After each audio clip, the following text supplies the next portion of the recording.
नमस्कार प्रेक्षक, मराठी महाराष्ट्रामध्ये आपल्या सगळ्यांचं स्वागत आहे. मी संग्राम. बीड नगर परिषद ही अत्यंत चर्चेची नगर परिषद बनलेली आहे. इथं 5 उमेदवार चांगल्या पक्षाचे, चर्चेत असलेल्या पक्षाचे उमेदवार निवडणूक लढवतात.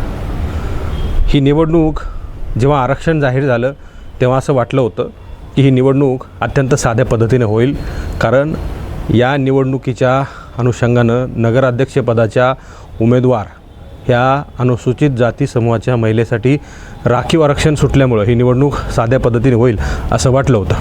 मात्र जेव्हा निवडणूक जाहीर झाली आणि कोण अध्यक्ष होणार ही सगळी चर्चा सुरू झाल्यानंतर ही निवडणूक फार प्रतिष्ठेची होऊन बसलेली आहे. अगदी स्थानिकच्या निवडणुका ह्या अत्यंत साध्या पद्धतीने केल्या जात आहेत असं जरी बोललं जात असलं तरी इथं राज्याचे मंत्री, राज्याचे उपमुख्यमंत्रीसुद्धा 2-2 सभा घेत आहेत, नव्हे तर राज्याचे मुख्यमंत्रीसुद्धा एक सभा घेत आहेत. आणि म्हणून ही निवडणूक प्रतिष्ठेची बनलेली आहे.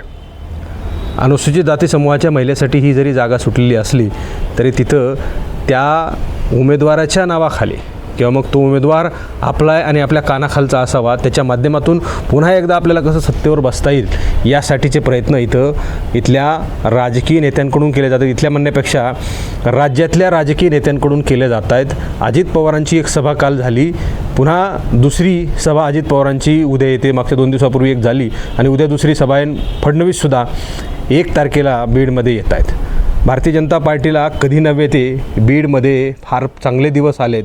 त्याचं कारणही तसंच आहे. मधल्या काळामध्ये अजित पवार गटाची जी काही हेकेखोरपणाची राजकारणाची रणनीती पुढे आली, म्हणजे उभी फूट राष्ट्रवादी काँग्रेस पार्टीमध्ये पडली.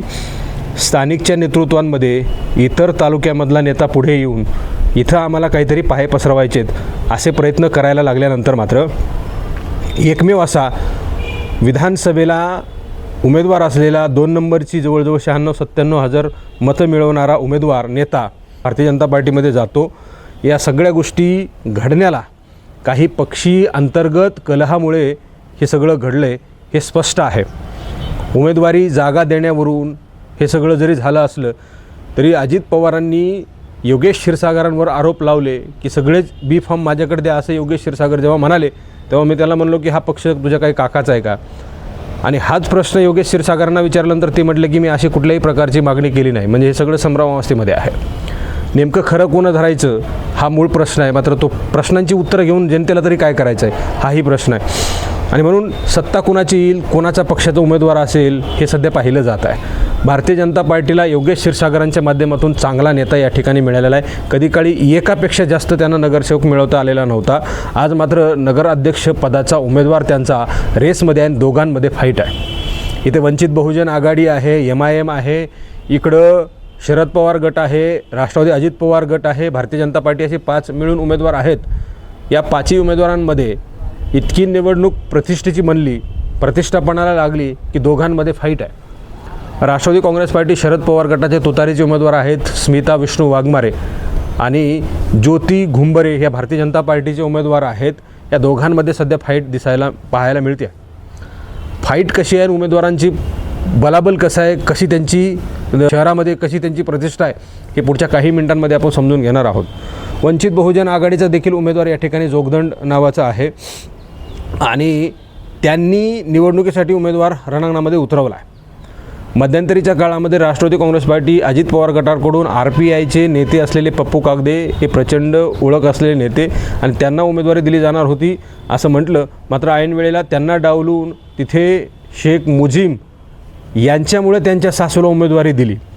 अजित पवार गटानं डावलल्यानंतर पप्पू कागदे आणि पप्पू कागदेंचे समर्थक त्याचबरोबर आंबेडकरी चळवळीचे नेते पुढे आले आणि त्यांनी एक निर्णय घेतला की आम्ही आता आमचं ओरिजिनल आरक्षण खाल्ल्यामुळं तुम्हाला तुमची जागा दाखवणार. म्हणजे कोणाला तर इथले गेवराई विधानसभेचे आमदार आहेत विजयसिंह पंडित आणि त्यांचे बंधू असलेले अमरसिंह पंडित, त्यांनी राष्ट्रवादी काँग्रेस पार्टीमध्ये उभी फूट पाडली. योगेश क्षीरसागरांना बाजूला ढकललं आणि पक्षामध्ये पुन्हा एकदा स्वतंत्र निवडणुका, स्वतंत्र पगडा त्यांचा असावा यासाठीचे हे सगळे प्रयत्न केले गेले आणि त्यांनीच पप्पू कागदेंना उमेदवारी देण्याचं ठरवलं होतं. मात्र ऐनवेळीला मुजीब शेख यांच्या सासूला तिथं उमेदवारी देण्यात आली, ज्यांच्यावर लाचखोरीचे आरोप झाले होते. आणि काल पप्पू कागदेंच्या जिल्हा सरचिटणीसनं कोर्टाची ऑर्डर दाखवली त्यांच्यावर अँटी करप्शननं कारवाई केल्याचा त्यांनी पुरावा त्या ठिकाणी दाखवला. प्रेमलता पारवे ह्या लाचखोर आहेत हे अजित पवारांना कसं कळलं नाही हा प्रश्न त्याच्यावर पुढे बोलेल. मात्र ही सगळी अशी निवडणूक झाली. वंचित बहुजन आघाडीला पाठिंबा दिला जावा अशा प्रकारची मागणी आंबेडकरी चळवळीच्या नेत्यांकडे केली जात होती. त्यांच्याकडून ते झालं नाही म्हणून वंचित बहुजन आघाडी आंबेडकरी चळवळीच्या विरोधामध्ये उभा राहिली आणि त्यांनी विष्णू वाघमारे यांचा जो पाठिंबा दिला आहे तो चुकीच्या पद्धतीने दिला आहे असं त्यांनी म्हटलं होतं. आणि वंचित बहुजन आघाडीचे कार्यकर्ते आज म्हणतात आम्ही ओरिजिनल उमेदवार आहोत, आम्हाला सहकार्य करा असं त्यांचं म्हणणं आहे. राष्ट्रवादी काँग्रेस पार्टी शरद पवार गटाने जो उमेदवार दिलेला आहे स्मिता वाघमारे हे मागच्या 30 वर्षांपासून नगरपालिका कार्यालयामध्ये नगरपालिकेच्या कार्यकाळामध्ये 30 वर्ष नगरसेवक म्हणून राहिलेले आहेत आणि त्यांना तगडा अनुभव आहे म्हणून त्यांना संदीप क्षीरसागरांनी उमेदवारी दिली. भारतीय जनता पार्टीनं ज्योती घुंबरे अशा या अनुसूचित जातीच्या महिलेला उमेदवारी देण्यात आलेली आहे चांभार समाजाच्या आणि त्यांना निवडून देण्यासाठी जयदत्त क्षीरसागर मैदान आहेत, पंकजा मुंडे मैदानामध्ये आहेत, खुद्द योगेश क्षीरसागर आहेत आणि म्हणून त्यांचं पारडं या ठिकाणी जड झालेलं आहे. समीकरण कसं हे पुढच्या काही मिनिटांमध्ये सांगणार आहे. व्हिडिओ जास्त बनेल मात्र हा व्हिडिओ तुम्हाला पूर्णपणे बघितल्याशिवाय समीकरण पूर्णपणे सांगितल्याशिवाय व्हिडिओला रस येणार नाही किंवा व्हिडिओ परफेक्ट वाटणार नाही आणि व्हिडिओ तुम्हाला पूर्ण बघितल्याशिवाय मी सांगितलं काय आणि बीडचं राजकारण काय हे कळणार आहे. त्यामुळे तुम्हाला व्हिडिओ पूर्ण बघावा लागेल. ज्यांना बघायचं नसेल त्यांनी बघू नका, काही हरकत नाही. संदीप क्षीरसागर यांचा उमेदवार आणि जयदत्त क्षीरसागर योगेश क्षीरसागर यांचा उमेदवार म्हणजे भारतीय जनता पार्टी आणि तुतारी कमळ विरुद्ध तुतारी अशी लढत होणार आहे. बाकीचे 3 उमेदवार जे आहेत ते पूर्णपणे मागे पडलेले आहेत. घडीच्या उमेदवारावर फार मोठा ब्लेम या ठिकाणी लागलेला आहे, फार मोठा धब्बा आणि फार मोठा डाग या ठिकाणी लागलेला आहे. तो म्हणजे प्रेमलता पारवे यांच्यावर लाचखोरीची कारवाई झालेली आहे आणि त्या संबंध घटनेमुळे बीडमधल्या घडीच्या उमेदवारांची फार मोठी पंचायत झालेली आहे. त्यांचा प्रचारसुद्धा करता येत नाही. बीड शहरातील लोक स्पष्ट त्यांना म्हणायला लागलेले आहेत तुमचा उमेदवार हा 500 रुपयांची लाच घेताना पकडलेला आहे आणि त्याला कसं काय नगराध्यक्ष करायचं हा सवाल उपस्थित झाला आहे आणि त्यामुळे त्यांच्याकडे उत्तरं नाही आहेत. दुसरीकडं त्यांचे जावई असलेले मुजीब शेख आणि म्हणजे अनुसूचित जातीच्या दलित महिलेसोबत मुजीब शेख यांनी लग्न केलं. त्यांच्या पत्नीला उमेदवारी मिळत नव्हती म्हणून सासूला उमेदवारी दिली. वाया जाऊन म्हणजे इकडून असं फिरून असे त्यांना उमेदवारी देण्यात आलेली आहे. त्यामुळे तिथंसुद्धा मतदारसंघातले लोक शहरामधले लोक नाराज आहेत. एकीकडे मुस्लिमसुद्धा नाराज आहेत, दुसरीकडं दलितसुद्धा नाराज आहेत. दलित म्हणतात की तुम्ही मुस्लिमांसोबत जाऊन त्या ठिकाणी दलितांची मतं लाटणार आहात का आणि मुस्लिम म्हणतात तुम्ही आमच्या समाजाचं नाही आहेत, तुम्हाला कसं काय मतदान द्यायचं. म्हणजे त्यांची फार मोठी पंचायत झालेली आहे. आणि हे एक प्रकरण, पहिलं लाचखोरीचं एक प्रकरण. दुसरं तिसरं प्रकरण म्हणजे सुनेवर अत्याचार केल्याचं प्रकरण. त्यांच्या सुनेकडून मुलगा जो आहे तो त्यांनी हिसकावून घेतलेला आहे. ते प्रकरण जे आहे ते कोर्टात सुरू आहे. मुलाची कस्टडी म्हणजे त्यांच्या सुनेकडे द्यायला हवी होती. कोर्टानं सांगितलं कायदेशीर पद्धतीने मला ह्या देत नाही आहेत. त्यामुळे तोही प्रश्न त्या ठिकाणी उपस्थित झालेला आहे आणि त्याची उत्तरं देता देता प्रेमलता पारवे राष्ट्रवादी काँग्रेस पार्टी अजित पवार गट आणि स्वतः अजित पवारांना देता देता नाकेनऊ आलेले आहेत.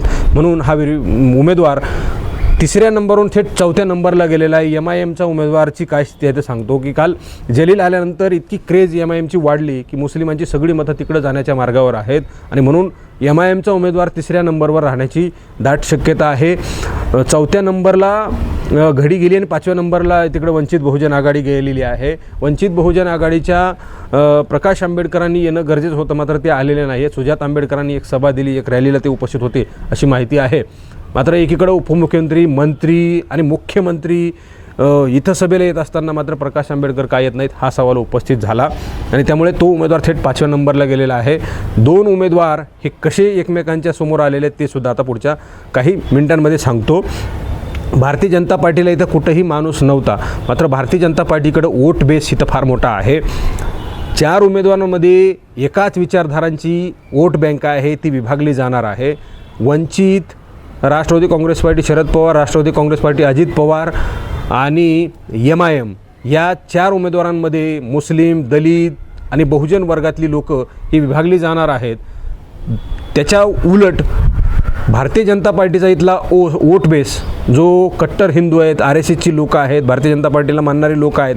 कधी काळी सलीम जहांगीर यांना मुस्लिम उमेदवार असतानासुद्धा 9,000 मतं मिळाल्याची ही सगळी प्रचिती आपल्याला माहीत आहे आणि ते कमळावर असलेला कुठलाही उमेदवार असला तर त्यांना मतदान करतात. अशी बीडची जी ओळख आहे हिंदूंच्या मतांची ती ओळख असल्यामुळं भारतीय जनता पार्टीचा तो एक गठ्ठा मतदान जो कुठेही फुटणार नाही, तो एक गठ्ठा जयदत्त क्षीरसागर यांच्या वाटेचा असलेला मतदार, योगेश क्षीरसागर यांच्या आणि भारतभूषण क्षीरसागर, दीपा क्षीरसागर यांच्या जो काही वाटेचा मतदार आहे तोही भारतीय जनता पार्टीकडेच असणार आहे. पंकजा मुंडे यांचा उरलेला मतदान तोही भारतीय जनता पार्टीकडेच असणार आहे. फडणवीसांना मानणारी लोक इतर पक्षामध्ये असले ती उद्या फडणवीस आल्यानंतर तेही त्यांच्या बाजूला पडतील, त्यांची विभागणी होणार नाही. उरलेल्या बहुजन मतांची विभागणी फार मोठ्या प्रमाणावर होणार आहे, 4 ठिकाणी होणार आहे. म्हणून आणि या 4 उमेदवारांमधला एक उमेदवार हा विष्णू वाघमारेंकडं फार मोठ्या बहुजन मतांचा कल आहे. सगळी लोक मग दलित, मुस्लिम, मराठा, माळी ही सगळी विचारवंतांची टोळी ही विष्णू वाघमारेंच्या मागे आहे आणि म्हणून विष्णू वाघमारे या 3-4 उमेदवारांमधून पहिल्या नंबरवर येतात आणि त्यांची आणि भारतीय जनता पार्टीची जोडी लावली जाते, म्हणजे टक्कर लावली जाते. त्या दोघांमध्ये फाईट आहे.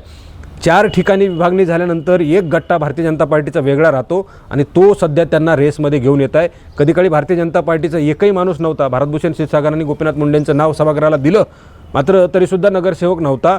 आता त्यांचा नगर अध्यक्षपदाचा उमेदवार हा रेसमध्ये आहे आणि पहिल्या 2च्या रेसमध्ये आहे. एकाविरुद्ध एक अशी ही लढाई भारतीय जनता पार्टीची बीडमध्ये आहे.